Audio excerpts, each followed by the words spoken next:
Okay, this is George Webb here with Addy Eds. Hey, Addy, you got a neat t-shirt there. Where are we today, Addy? Right behind us, George, is Centennial Park. We're in downtown Atlanta, Georgia here.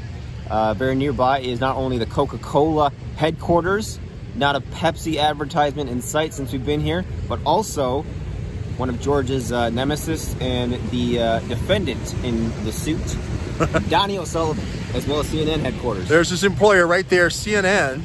And you may also remember Richard Jewell with the FBI, who is the hero of Centennial Park. Somebody in the counterterrorism division planted a bomb here, created or trained someone, trained a radical, radicalized a radical, much like the Portland Christmas tree bomber that they did. 3 years, 3 informants to get somebody to set off a bomb.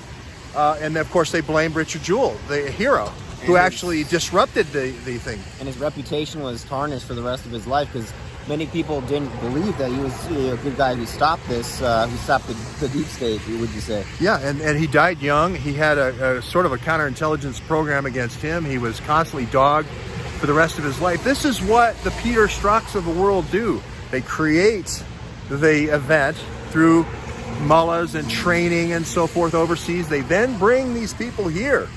Then they have them do things like the bombing here. And then when a good person comes forward and tries to stop it, a hero here, they blame him. They blame him. This is very similar to the situation with me with Uranium One, with me with all this these Russian missiles, 20,000 Russian missiles. They're taking all the highly enriched uranium out. It's supposed to come to America, supposed to come to our places to power places like this, the Omni Hotel and so forth. No, it doesn't. It goes to the Belt and Road. It goes to these China microreactors. It goes for fracking and so forth. And then you make sure, though, you get Donnie O'Sullivan to blame the victim.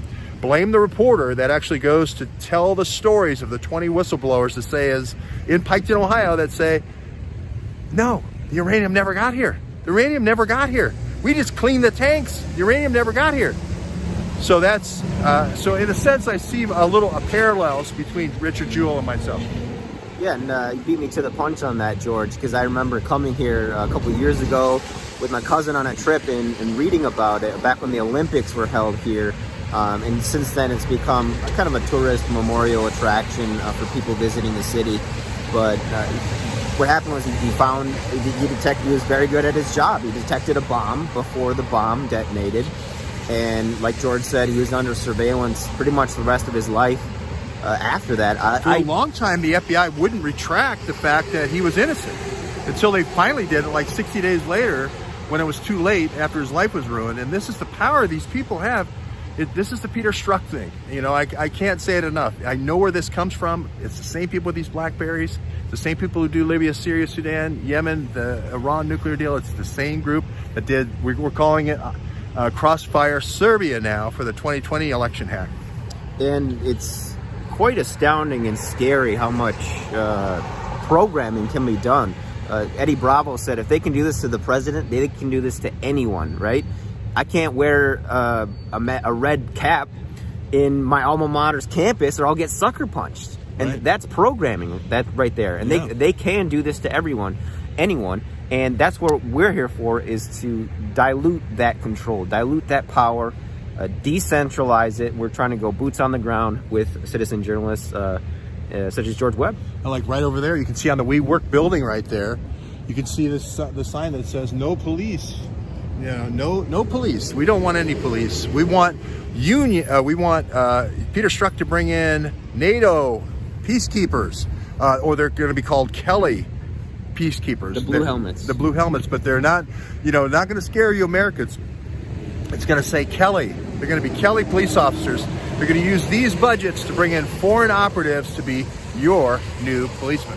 And they'll do offensive operations if it gets that far, and call it peacekeeping. The reason I say this is because I've seen the videos, and you can find the videos on the internet of the UN peacekeeping with assault rifles, light machine guns, grenade launchers, MRAPs, all kinds of spraying of chemicals and so forth.